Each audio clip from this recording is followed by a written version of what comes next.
ये बच्चों question number next है, लेसन मनी एंड क्रेडिट है। Question number 5, cheap and affordable credit is crucial for the countries development. Important question है कि chief सस्ता और अफोर्डेबल, जिससे कि लोग अफोर्ड कर सकें, ले सकें क्रेडिट को, तो ये क्या होता है कंट्रीज के डेवलपमेंट के लिए बहुत ही क्रूशियल रोल प्ले करता है। इसको डिस्कस कीजिए।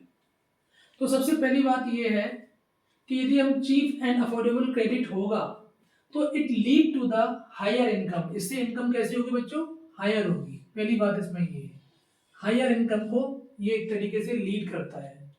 Many people could borrow a variety of needs. अलग अलग बहुत सारे जो लोग हैं अपनी आवश्यकताओं के अनुसार बोरो कर पाएंगे और वो अपने अपने स्टार्टअप शुरू कर लेंगे। ठीक है, अपने छोटे मोटे जो बिजनेसेस हैं वो शुरू कर सकते हैं।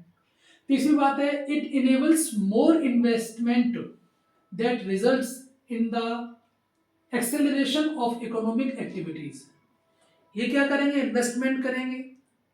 इन्वेस्टमेंट करने के बाद रिजल्ट क्या होगा कि इससे जो हमारी इकोनॉमी है, जो इकोनॉमिक एक्टिविटीज है, वो एक्सेलरेट होंगी, उनकी गति और तेज हो जाएगी बच्चों। ठीक है, तेज गति से जो है वो पैसा क्या होगा? आएगा, अर्न होगा। तीसरी बात आती है, it encourages people to invest in agriculture. ये लोगों को एग्रीकल्चर में इन्वेस्ट करने के लिए क्या करेगा? इंकरेजेस करेगा। यदि चीफ और अफोर्डेबल क्या होता है? क्रेडिट होता है। डू बिजनेस एंड सेटअप, ये मैं पहले बता चुका हूँ। स्मॉल स्केल इंडस्ट्रीज ये भी क्या होंगी? इससे आसानी से सेटअप हो पाएंगी। And affordable credit would also and the cycle of debt trap. ये सबसे बड़ी दिक्कत होती है जब हम क्या करते हैं? ऐसा क्रेडिट लेते हैं जो अफोर्डेबल नहीं हो, या हम क्या है बहुत हाई इंटरेस्ट रेट पर लोन लेते हैं, तो लोगों को डेट ट्रैप की तरफ पुश कर दिया जाता है और ये इससे कभी बाहर नहीं निकल पाते हैं। जबकि यदि सस्ता और अफोर्डेबल क्रेडिट होगा बच्चों, तो वो आसानी से क्या होगा? वहां से लोग निकल पाएंगे। ये चीजें हैं और इस तरीके से ये जो क्रेडिट है वो कंट्रीज के डेवलपमेंट के लिए एक इंपॉर्टेंट रोल प्ले करता है।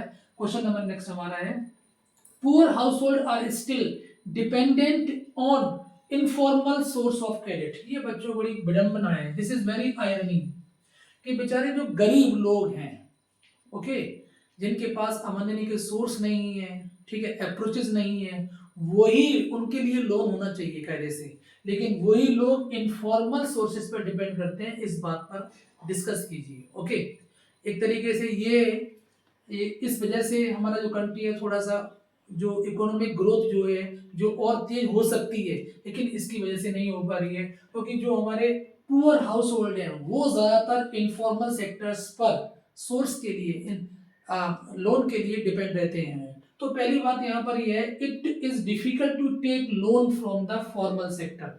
फॉर्मल सेक्टर्स तक उनकी अप्रोचेस नहीं होती हैं और इसलिए क्या होता है उनके लिए कठिन हो जाता है वहां से लोन लेना, because banks are not present in rural area. ये भी बात है बच्चों कि रूरल एरियाज में बैंक जो है वो नहीं है। ओके, नेशनलाइज्ड बैंक्स की कमी है रूरल एरिया में। दूसरी बात यह है, bank do not sanction any loan to the borrower if they had not cleared the previous loan. यदि एक बार लोन ले लिया है और पहले लोन क्लियर नहीं किया हुआ है तो यहाँ पर बैंक जो है वो उनको और लोन सैंक्शन नहीं करती है। ये सेकंड बात आती है।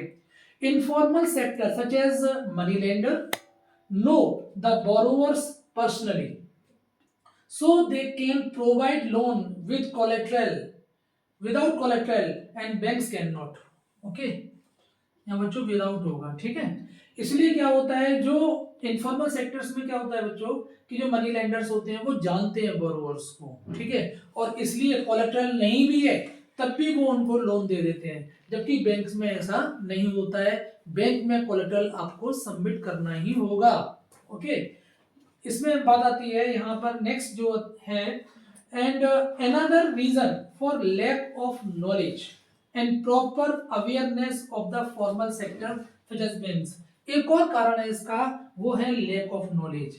बच्चों जो पुअर हाउस होल्ड हैं बेचारे वो थोड़े से लैक ऑफ नॉलेज होते हैं और इस तरीके से उनको प्रॉपर अवेयरनेस नहीं होती है इनफॉर्मल सेक्टर्स के बारे में, जैसे बैंक्स हैं, कोऑपरेटिव्स हैं, इसलिए वहां तक ये नहीं पहुंच पाते हैं और ये रीजन होता है कि वो एक तरीके से फॉर्मल सेक्टर से लोन नहीं ले पाते हैं। ओके बच्चों, थैंक यू।